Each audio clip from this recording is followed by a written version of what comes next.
This is fine. This is a poor substitute for therapy, but an excellent substitute for other podcasts. We're not like other podcasts. Join us as we find the answers to the universe's biggest questions like, is butter a carb? Does crying burn calories? And what the fuck am I doing with my life? We're here to be your part-time therapist, astrologer, concierge doctor, and fairy godmother. Do you need someone to validate you today? Cool. Come on in. We're fine. This is fine. Beautiful people, welcome back to our show. I'm your host, Dominique, and I am thrilled you're here today. Truly so thrilled. Every week, people show up and listen, and every week I'm like, oh my God, what are you doing here? Actually, it's been a little bit more than a week since our last episode, and I feel like I can level with you guys about what's been going on. Full disclosure, we're going through a restructuring at Dominique HQ over here in Paris. AI, as I predicted over a year ago, really came for my job. I think that's a Taylor Swift quote now. AI tried to come for my job. It did. For the past decade, I have been a writer and journalist, and now I have to really dramatically shift. So I've been figuring out the next direction, the next endeavors, and how I can still contribute to the world and earn a living. That's a little important. So thank you for being here, because the podcast is definitely a huge part of that and will continue to be produced. I've just taken a beat to do some brainstorming and planning. I'm sure you all know how it goes. I've also had 6 visitors in like 6 weeks here in Paris, so that was another factor. Sorry. This is all to say, I have missed you guys so much. I am so happy to be back on the mic, in your speakers, in your AirPods, wherever you are, hanging out together. Hi, I missed you. Today, we've got another American in Paris expat episode for you, with one of my favorite human beings, one of Stella's favorite human beings, and a voice you have heard on this podcast before. Morgan Hizar, aka Bisou Morgan on the internet, has come with her Ohio flair back to share things like Skyline Chili, how she's had 4 different visas, moving to a different country, knowing 0% of the language, and more. I love her so much. You're going to love her even more than you already did on the last episode. Let's do this thing. Welcome back, Morgan. We haven't heard from you on this podcast since episode 31, almost exactly a year ago. Crazy. In the episode where you ended up convincing me to move to Paris. How does that feel? It feels like I have a lot of power, and I'm thinking of using it for all the wrong reasons, actually. Perfect. You came off really sweet when I first met you on the phone, and I didn't know your spicy side until I learned more about your Aries moon and spent the past 6 months with you. That's how I like it, you know. You like to keep it soft on the outside and then saucy on the inside. Exactly. Soft and saucy 2024. Okay, so for our listeners, we heard some of your story, but I would love to get more of the exclusive Morgan experience, obviously, from Ohio to Paris, your experience in the past 5 years, the type of visa you started on, how you changed your visa statuses, and then we can get into all the things that you love about Paris, your experience as an expat / immigrant / whatever we're allowed to call it, cultural differences, things of note. I know I just laid like 12 things on you, so let's just start. We're going to reel it on back in. For starters, can you reintroduce yourself to the audience, your name, where you're from, what you do for fun, what you do for a living? Who is Morgan? You're building it back up again. Yeah. So my name is Morgan. I grew up in Ohio my entire life until I moved to Paris very spontaneously. I grew up in like the countryside of Ohio. The way I like to paint the picture for people is picture, you know, like the big trucks blowing the black smoke at you, MAGA hats, and empty bottles of Mountain Dew with dip spit in it. Yeah. That is where I'm from. So much different aesthetic than Paris. But yes, I went to university in Ohio as well, and I'd started working in Cincinnati after I graduated, and I had no draw to Paris per se at all. I never studied French. I had never visited Europe. There was nothing about Paris that stuck out to me. You know, some people idealize it and romanticize about it. There was nothing for me. I was just cough, cough, side-eyeing Dominique over here. That was very much not the case for me. But I just started to grow a little unhappy in my job and was looking for something new to do. And it was so spontaneous. There was, again, no rhyme or reason behind this. I was like, oh, let's just go to Paris and figure out life. And it was only supposed to be a 1-year thing. I moved as an au pair originally, which we can go a little more in depth on. But obviously, 5.5 years later, I'm still here. So the plan has changed. And as of now, no plans on leaving Paris. It has become home. Yay, never leave me. Okay, so just like a movie, we're going to wind it back. It is the year of our Lord, 2018. The month is August. The season, possibly Leo. You're losing me. Okay, just like how I arrived in Paris. No, let's like go even before. Like you're in Ohio. Yeah. And you're like, I'm going to move to Paris. Like, where did this idea come from? I was, like I said, I was just miserable at my job. I actually was wanting to move to Boston or New York, but I, while at my job, just made a profile on an au pair website. You know, you just talk about you and you can browse families. And within 2 weeks, I was committing to a family and then beginning the visa process. So this was like really spur of the moment, like by the seat of your pants. Very much so. Yeah. It was, again, like I put not a lot of planning into this, which looking back, there are some things that I wish I would have taken a little bit more time, done a little bit more research. For example, this family, I lived in with them as an au pair my first year living in Paris, not knowing that it's very, very common that people provide you a completely separate private apartment. You know, I was 23 when I moved here, so I'd been living on my own since I was 18. I should have gone that route had I taken the time to research more, but I was just like, nope, pull the trigger, we're doing this. I'm very much someone, if I say I'm going to do something, I absolutely do it. So I started vocalizing a lot and then was kind of thinking, oh God, that means I guess we're doing this. Guess we're leaving the country. Yeah. And you didn't speak French. I never studied French at all. I took a little bit of Spanish in high school, but you know, I don't know how your school was, but my school did not teach us languages very well. So yeah, absolutely no French coming over here. So I guess I'm still trying to figure out how the hell you decided to do this. Was it literally just like an intrusive thought that you were like, yeah, for sure? Very much so. I guess that's where the Aries moon is coming out in me. Like, holy shit. You literally moved here because of an intrusive thought. Intrusive thought. Let's just fuck off to Europe. And I mean, I did. I mean, that's basically, okay, cool. So this is definitely a different flavor of episode than we're used to. Very much so. People always ask and like I think they expect this kind of inspiring story or like, oh, fulfilling my dreams and this. Absolutely not. I was just like, this sucks. Working sucks. Let's not do this. You know, I was 23. Come a long way since then. I'm back to working in Paris and and we'll get to that too. Okay, so you came in as an au pair, which was a specific type of visa, correct? So actually at the time, the visa for au pairs fell under the student visa. Okay. And that kind of led into when I renewed, they had created at that point a brand new visa status. And it was a nightmare, which maybe we'll touch on more. The process of renewing a visa is not fun ever. It was a little bit extra chaotic to then change my status from student to au pair. And then I changed it back to student. And then now I'm on a different visa status. And I'm also currently switching to yet another one. So yeah, we can go a little more in depth on all of those. So the first one, student visa. So the first visa I had was a student visa as an au pair. And that one I applied within the US. I had to go to Chicago to get the visa, and that's what brought me over to France. And then every time since then, I've renewed the visa from within France. But so I switched from student to au pair, which I renewed one time in France. So I had 2 years on the au pair visa. And then I switched back to student because then I did a master's degree here in France. Okay. And then once I completed my master's degree, I switched to a visa they have called Recherche Emploi, Création d'entreprise. Okay. Oh my gosh, London. Oh, lost my accent. Recherche d'emploi.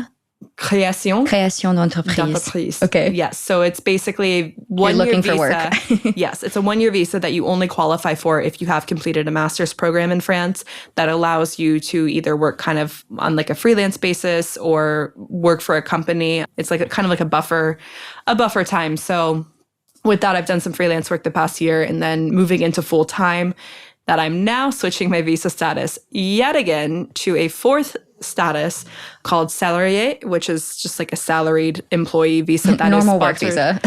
Yeah, it's a work visa sponsored by a French company. Okay, the most straightforward probably. Yeah, it feels my visas have been very snip, snap, snip, snap. Yeah, okay, but you're coming pretty close to the amount of time to spend here on, legit visas in order to naturalize. Is that something in your purview right now?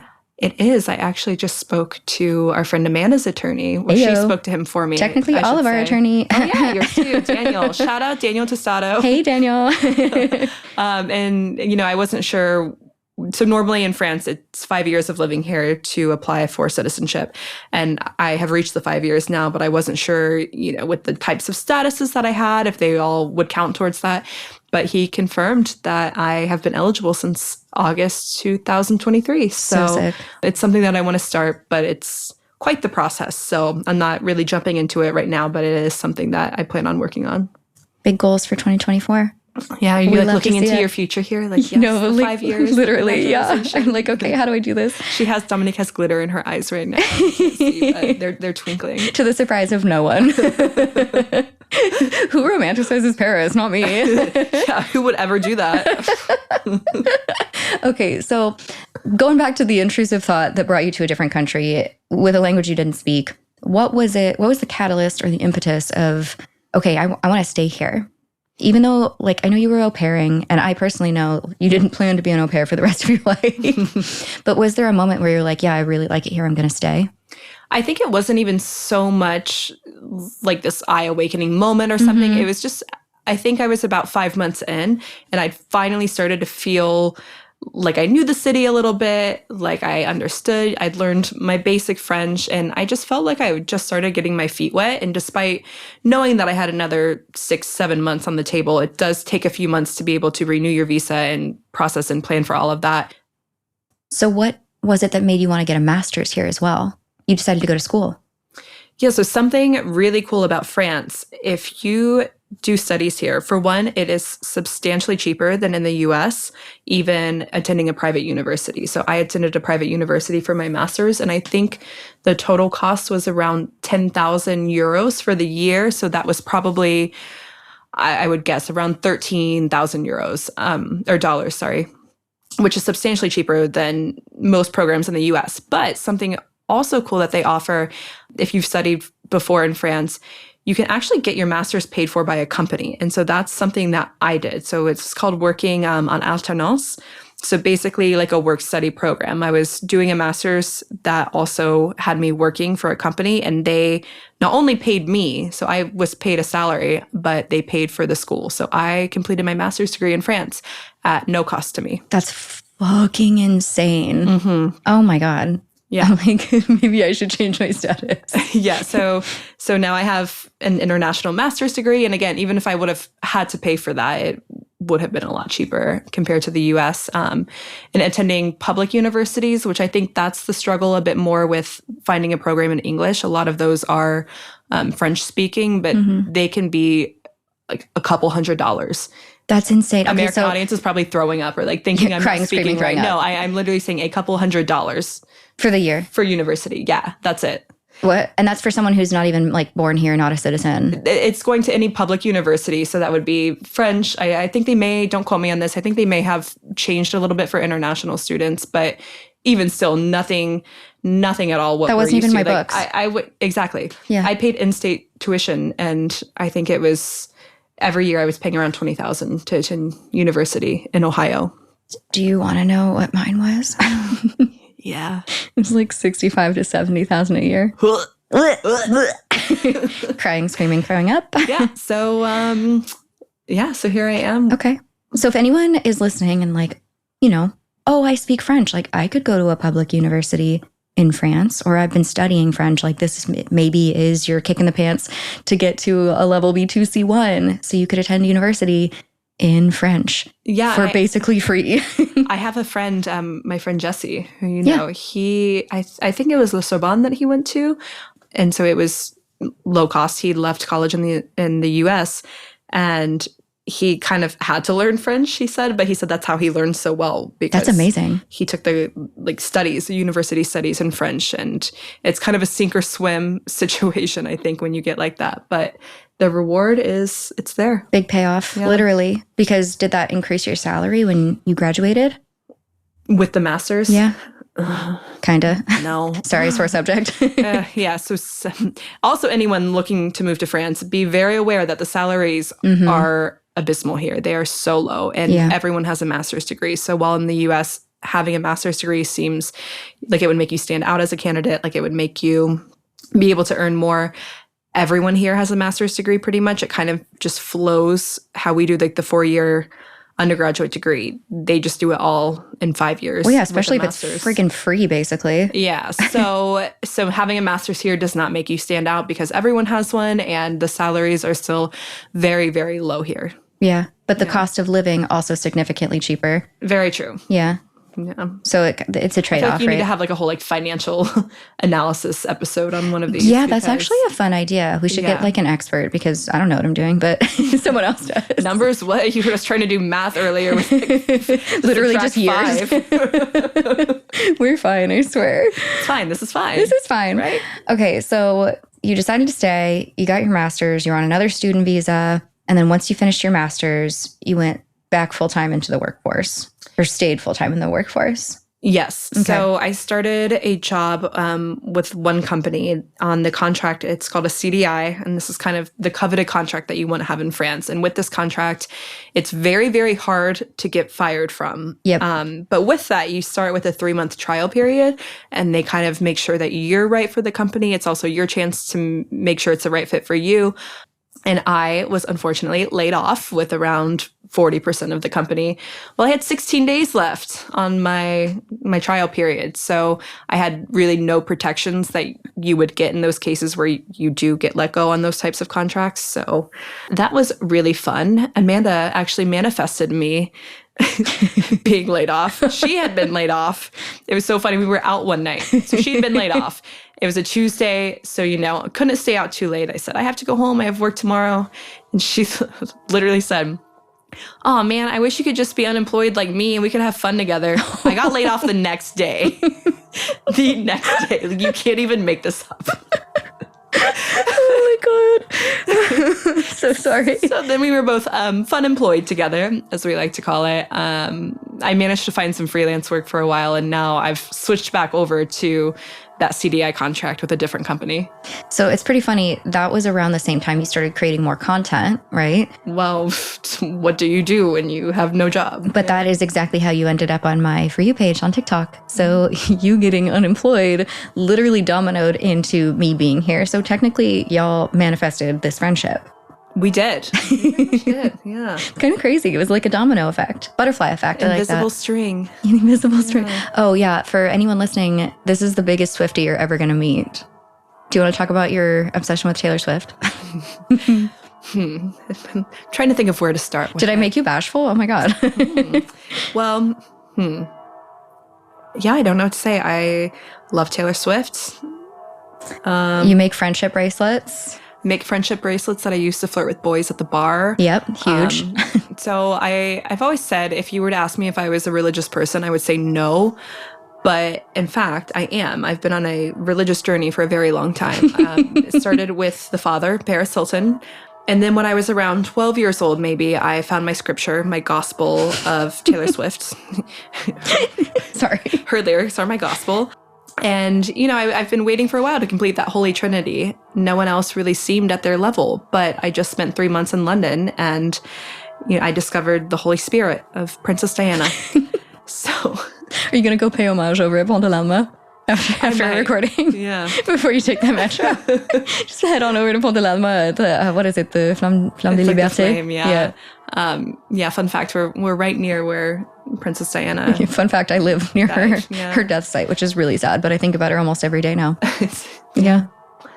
So yeah, if that gives you an idea on how I feel about Taylor Swift. The Father, the Son, the Holy Spirit.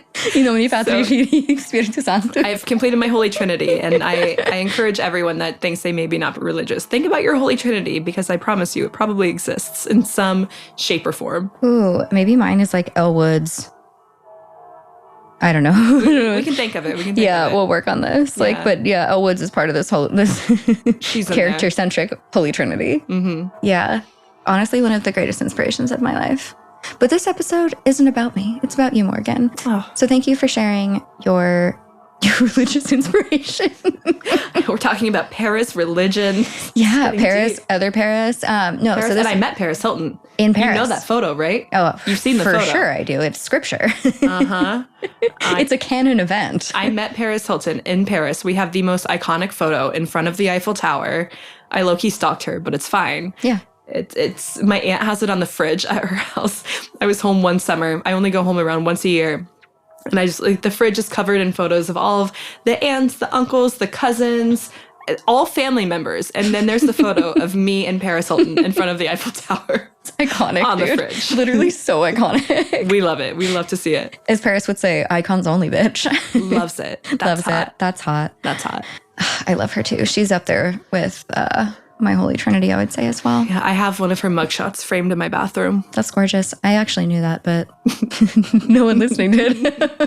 Fun facts. Okay, bringing it back on in. So you got your master's, you're in the workforce, you get laid off. That impacts your visa status, correct? It did a bit. So actually, I was still on the student status when I had started working. The government can kind of give you a document that authorizes you to work. And I had my visa appointment to change my status. That was going to be tied with that company. Unfortunately, I was laid off 2 months before I had that appointment. Thus, I did not get the visa. However, it ended up working out because I did qualify for that status that I'm on now. That was after I completed my studies. So that's why I ended up going that option for the past year. And now, like I mentioned, I'm switching to yet another status to that is for workers. Okay, so you were or currently are on recherche d'emploi. Is that right? Yes. Okay, so like you can be on a looking for work visa because you went to school here. Is that correct? Exactly. Okay, so you can't just like move over here and be like looking for work. No. You're only eligible for this visa if you've completed higher studies in France. Okay. So if someone is interested in going that route, step one would be to go to school here. Mm-hmm. Okay. Yes, and there's, I think it's campusfrance.com. It's the website that has a lot of information, and every student has to, and every, at least international student, I'm not sure about local French people, but everyone has to go through that website. So if you're interested, look on there. There's lots of information. And we'll link to that in the episode description, so you can just click right on over, no matter what platform you're using. Oh, and I forgot to mention, there are English programs here. So the program that I did was actually in English. Right. It was in international brand strategy and marketing. That was my master's, and it was a full English program. Might just do that for funsies. You know I love learning. Yeah, why not? Why not? Just scrounge up an extra 10K just for fun. Why not? We're fine. Okay, so you just spent 3-4 months in London, and now you're back here happy and at home in Paris. Let's talk about your little sojourn over in the UK and how you're feeling now that you're back in France. Yeah, so I love Paris. I love the people I have in Paris, the community that I've built here, the life that I have here. But I'm not sure that Paris is forever for me. It might be, very well might be, but it also might not be. I feel like there's a lot of the world to see and a lot of experiences to have. And a city that I've been really drawn to for a while was London. I've been for a few times, and I was just there in last July, and I saw a friend that Dominique and I share that lives there. And she ended up texting me a few months later when her flatmate had moved out, kind of just joking, telling me, okay, so you're ready to move to London now. Obviously, living in France for 5 years and dealing with immigration, I know it's not as easy as saying I want to move somewhere, clicking my heels and and going. It isn't? Wait, what? So, you know, it wasn't going to be that easy to just up and move. But fun fact, Americans are allowed to enter the UK for up to 6 months with no visa. So there were a few logistics to work out in Paris, but fast forward, I went to stay in London for 3 months, and it was great. It was very, very different, much different vibe compared to Paris.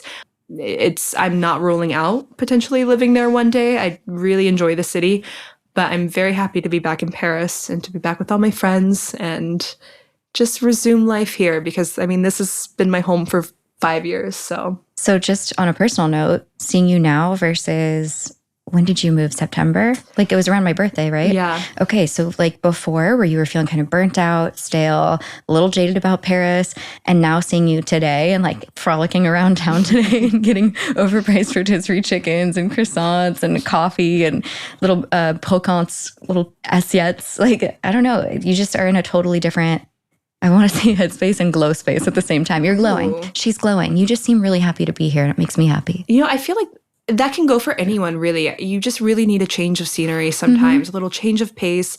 And I think that's part of what made me really excited to come back to Paris. It made me appreciate Paris in a lot of different ways that, you know, took me being away. London is so big. I had to take the tube everywhere in London, and it's so expensive. In Paris, I live so central.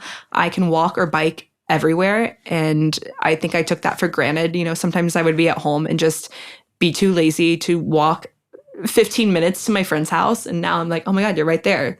Let's do this. And I feel a lot more excited to rediscover Paris even. I think that's the thing too. Once you just get really sucked into a routine, it's very easy to stay in that routine. And Paris is a huge city. I've lived here for 5 years, but there's so much that I've never done or seen, or restaurants to try, all of that. So I kind of feel like almost like a phoenix. You know, this is my Paris rebirth. I'm rising from the ashes. Love that for you. Yeah. I truly see like the before and after effects, which is pretty crazy. And I'm like flashing back to the last time we were hanging out here in my house. And today, yeah, it's just a totally different energy. I am such a huge proponent of life resets. That's literally the name of my unfinished manuscript, The Life Reset. Wrote half of an entire book in 2018. Then I was like, maybe another time. But I'm such a huge proponent of doing that kind of mental, spiritual, emotional, and even physical reset, where sometimes you just have to like pull the e-brake or like hit the emergency button and just say, I got to get out of here. I got to rewire a little bit. I got to sleep, recharge, see different things, be around different people. And you do have this like new appreciation. Yeah, I really enjoyed the time there. I mean, I loved London and all of that, but also how it brings me back to Paris. I'm really enjoying this as well. And especially January is the worst time of year, I think, for anywhere. Yeah. Paris is so cold right now and it gets dark so early, but I still just feel very excited, very happy to be back. And I'm a little nervous, not going to lie, because my social circle here is just so big. And I don't mean that in the braggy way of like, oh my God, I have so many friends. But you do. We do. Yeah. And my social life in London was a lot more chill. And I think that's something I needed too. I needed that time to recharge my social battery. And now I'm back in Paris. And I had a little kind of welcome back party my very first night. I literally dumped my bags in my apartment and went straight out. Ran to Ken's. Immediately, yes. And we had around, I don't know, like 30 people there. At least, yeah. It got really crazy. We really took over the bar, and it was so nice, you know, kind of seeing that community that I've built here and all the people that were excited to see me back, and continue with all these relationships. I love it. So aside from your social circle, which is obviously thriving and wonderful, we have, I say we, thanks for airdropping me into your friends. We have really incredible people in this social group. Aside from that, what are your favorite things about Paris? Like what makes it so special and magical to you? That's a very good question. I think there's just a vibe here, the energy here in a sense that it's really hard to describe. And I know that this is very, very not helpful. No, I agree. The energy is really special here. Yeah. And especially, you know, like people it's kind of like a bustling energy, but also very relaxed. Like nobody feels as stressed here, and they're just kind of living their life and living it in this beautiful place. Like, anytime I walk outside my door, I can just look around and it's beautiful. Paris. Again, kind of talking about London being so big. Paris, it's a big city, but it feels like a small town. I run into people on the streets sometime here. I kind of have the little local areas or the shops that I frequent, which I know you can have that anywhere, but for sure, they're like spread out across the city even, you know, like I'm not It's like a big college campus. Yeah, it really is. I'm always worried I'm going to run into someone who I don't want to see. It does happen. So that's a very fair. It's like you go on a bad date and you're like, God, I hope I don't see that person again. You for sure will see that person again. Absolutely. No, even okay, there was this guy I went out with when I was in Amsterdam 5 years ago, and I saw him in Paris. I was like, no. What? But the universe is like, yes, bitch. Yeah, oui. Merci. All right. So the vibes, the college campus energy, what else makes Paris special and magical for you? Another thing with Paris is I feel like there's always something to do, even if you're really doing nothing. I can Flaneur. Yeah, I can leave my house and just go walk and sit in a park, and that's doing something. In the summer, that's actually our planned activity. We will just text each other and say, do you want to go sit in some grass somewhere? And we just go sit in grass. And that is the activity. In winter even, you can go take a walk along the Seine, even if it's cold, or pop in a museum. There's always something, even when you're very, very chill. Tell me if you agree with this. And I feel like it's on the same wavelength as always doing something, even if it's a small thing. I feel like people are more comfortable with being here versus doing. And I know that sort of sounds like contradictory to what we're saying, but you don't have to be doing as much to be doing something. Like you're more comfortable sitting in grass, sipping a coffee with someone and just talking for hours. You don't have to be like go, go, go, go, go the way, at least for me, that I felt people are in America and the US. Do you feel similarly? Yeah, I really agree with that. I think in the US, you kind of have your schedule. Okay, so we need to go here, and then we need to do this, and then we have to do this.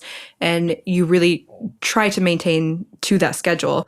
Here, maybe, I guess today we plan on doing things. So we kind of say, okay, let's go here at this time. But then you kind of just see where things take you. Like the day evolved. Like we had one plan, really. We were like, okay, let's meet at this one spot. And we were looking at like dishes and glasses and silverware. Everything was like €1 or €2. We had this place to meet. A bunch of friends ended up meeting up. Small town. We ran into people there that we did not plan on meeting with. And we were like, okay, well, first of all, I was rallying really hard for a croissant. I was starving. And I was like, come on, ladies, we're going to the croissant store, aka La Boulangerie. I like croissant store. Croissant store is really on brand for me. Yeah. And so we all ended up going to the Boulangerie. And then you were advocating for a coffee shop. We ended up wandering over to a coffee shop, hanging out for a few hours and just meandering around town. It was a lovely sunny winter day. The vibes were right. But yeah, you don't have to be doing as much. Like literally getting a croissant and getting a coffee doesn't sound like an activity. I think especially because in the US, that activity is like 15 minutes. Right? Like you go to a Starbucks drive-through, or you go to like a quick takeout cafe and you get your things and then you go on your way and you do something else. Or it requires so much more coordination. You live here, I live here. Okay, we both need to get in our cars. Well, traffic's usually really bad at this time. We need to go here. Okay, we want to go to the next place. We will both go back in our separate cars and drive separately to the next place. Yeah. We're here, you can just walk everywhere. The city is so walkable. So yeah, you even said you were able to walk virtually anywhere in like 15 minutes from the center. It depends exactly where I'm going, but I'm either a 15-minute walk or bike ride from everywhere. And sometimes the metro, which, as you mentioned earlier, is not as bad as the London metro price-wise.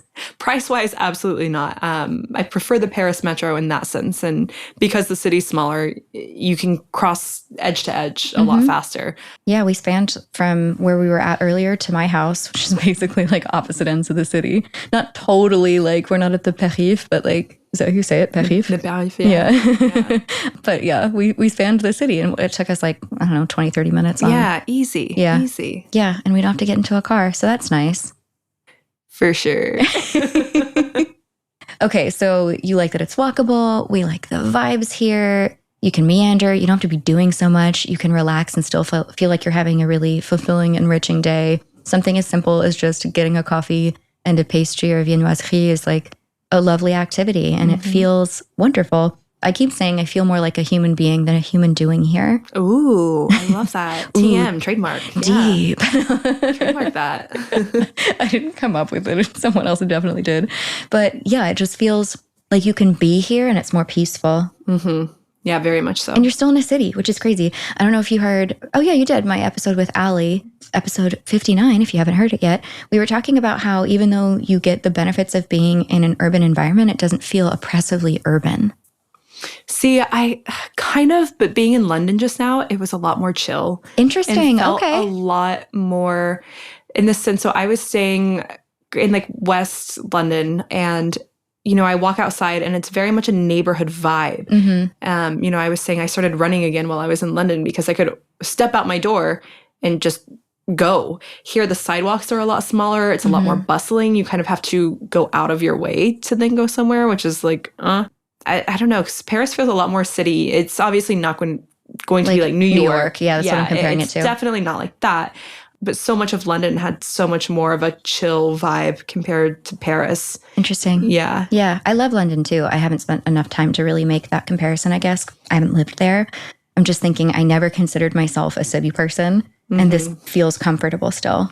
Yeah, I think it's because we do have a lot of the open spaces. We have very nice parks. We have like all along the river. Yep. And living close to the Seine has been really helpful for me too. Mm-hmm. I think in my neighborhood, there are, wider streets.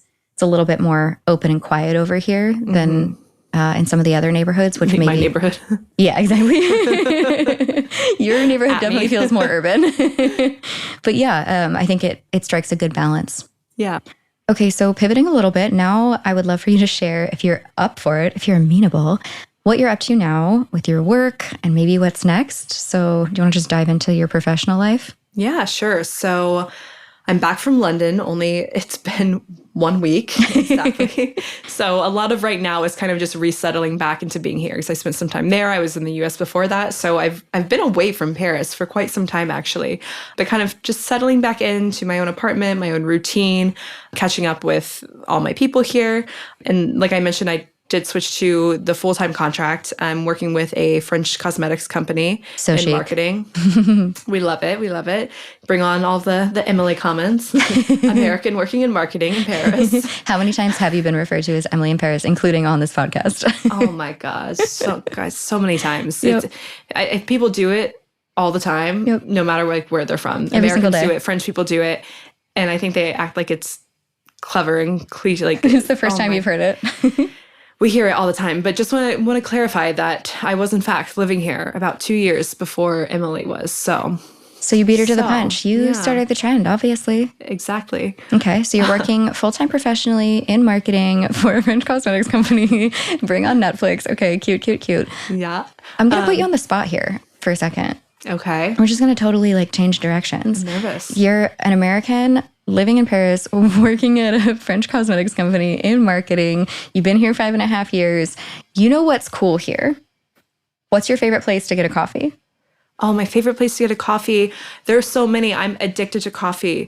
Fun fact about me, coffee is the one thing that makes me happier than anything else in this world. It's her love language. It really is. My love language is bringing me coffee.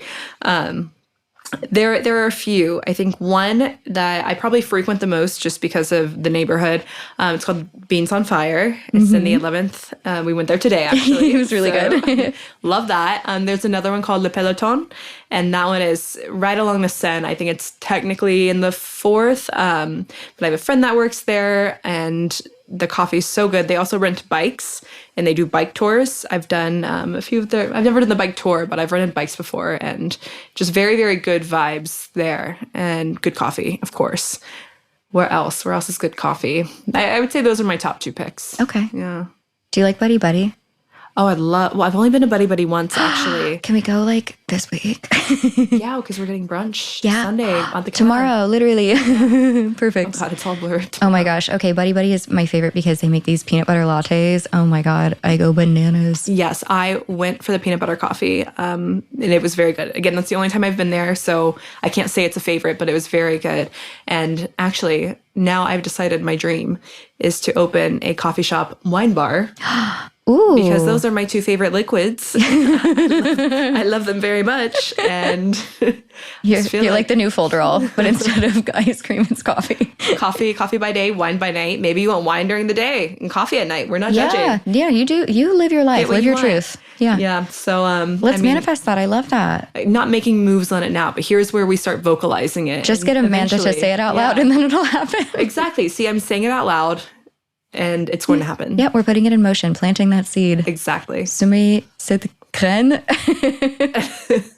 Oh, yeah, graine. Yeah. Graine, yeah, okay, Yeah, cool. I took me a second. I was like, what are you saying? Yeah, I don't know, man. Switching to French like mid-sentence with one word. That's my whole personality. Yeah, so if you come to Paris in, I don't know, maybe 5 years and want to come to my coffee shop wine bar.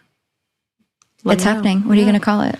Oh, good question. Bisous Morgan? It's going to have a very kind of like old countryside chic. I'm picturing like the black and white tiled floors with some old woods. Yeah. You know? The vibe. Very cozy vibes. Cozy. Some plants. Oh my God, call it Cafe Stella. She would be so honored. She could be the mascot. Yeah. Stella's the mascot. Okay, so that's your coffee vibe. What about your favorite place to get an apéro? Apéro, there is a place called, in English, it's Le 1745. Okay. And the Planche place. Yeah. Loved that spot. This is a really good place. I've been there many, many times. So you build your own planche, like a charcuterie board. So you build your own charcuterie board with meats, cheeses, little things like pickles and everything like that. And they also have a pretty good wine list. So it's just a very, very good spot to go with friends. You kind of mix and match, add everything, share it with each other. Very, very good apéro spot. And they have 3 or 4 locations in Paris too. So great. Yeah. So what about brunch? See, I'm not a big brunch girly, to be honest. You don't even like breakfast, huh? No, I don't really eat breakfast. And I like the idea of brunch. I just think the food is so overpriced when I can make it at home. I think that's my thing too. I like You got to cooking. get something really good that you don't make at home when you go to brunch. Yeah. And I would never make a lobster roll at home. Right. I like cooking. I make avocado toast better than most brunch places. Yeah. I'll go for the coffee. I do like the coffee. I'm not a big brunch girly, but for French restaurants, I can pivot there. Okay. I have 2 favorites that I always recommend to people when they come to Paris. One is called Le Derrière. It's in Le Marais. It's super, super, I always describe it as kind of a relaxed yet exclusive ambiance and almost reminds you of your eclectic grandmother's house. That's a really good one, classic French food. And then also... Le Derrière, that was it? Derrière. Okay. Like La Derrière, okay. Yeah. And then... oh my God, what's the other one? Astaire. Oh, I love Astaire. We went. Yeah. Yeah, I've taken Dominique to Astaire. So that one's located in Passage des Panoramas. It's one of the iconic covered passages of Paris, and they have the best duck magret that I've ever had in my life. Oh my God. And I go back for it all the time. Paired with Saint-Emilion wine. Yep. Oh my God. We went through 2 bottles of Saint-Emilion and the Magret de Canard. It was the most so good. Perfect meal. Oh my God. Yeah. So good. So those are my 2 favorite French restaurants in Love Paris. It. Any other hidden gems of Paris that you don't mind sharing with the audience? Which ones don't I gatekeep? I know, right? We're gatekeeping the cave, but everything else is for game.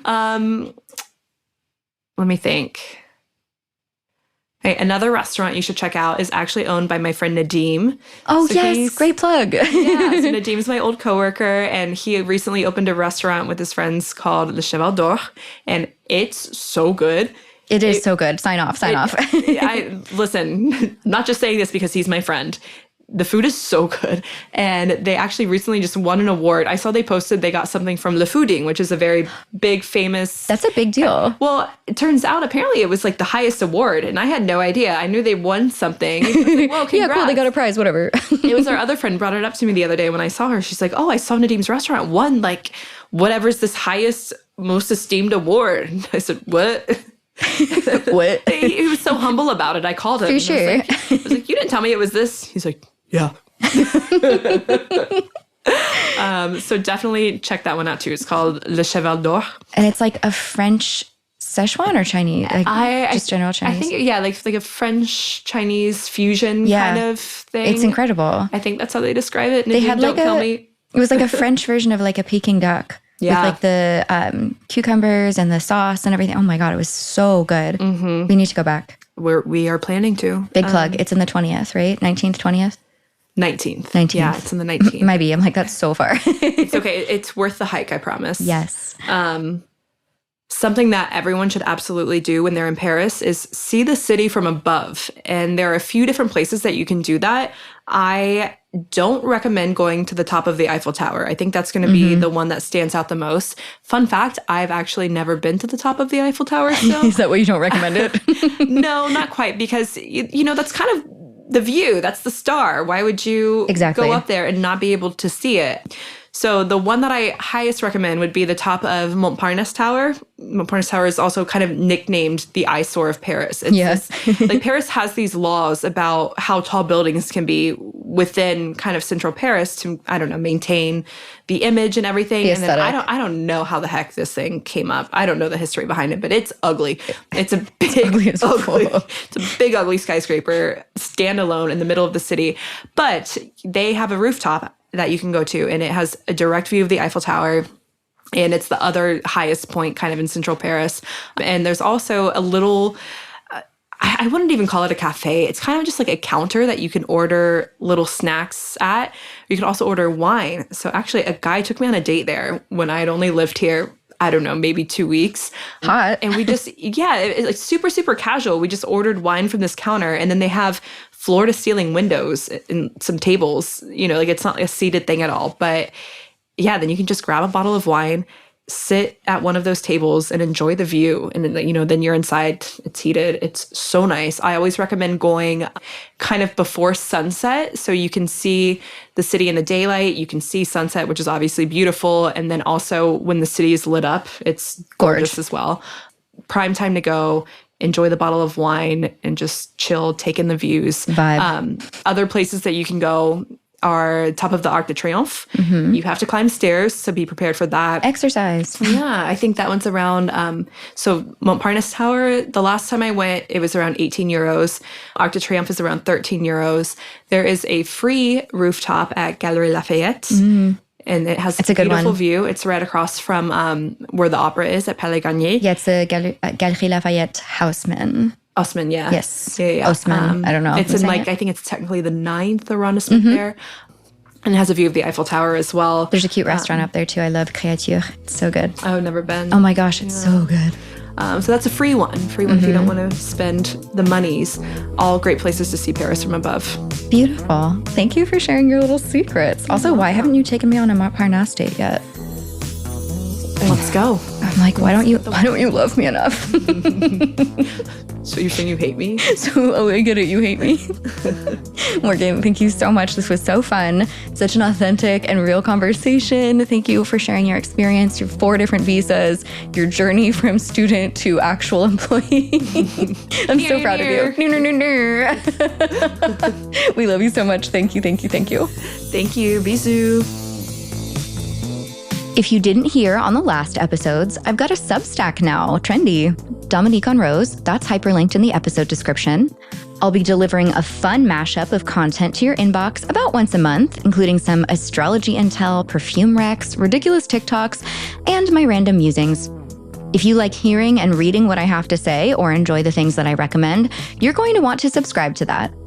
And the great news is that it's free, unless of course you want to pledge in support of my media endeavors, but otherwise totally free.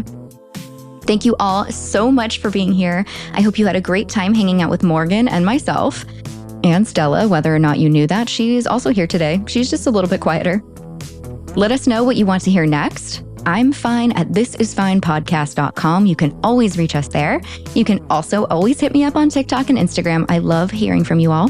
Sending you huge hugs and a gros bisous from this beautiful city. I love you all so much. I'll see you next week. I promise. A bientôt. Bye.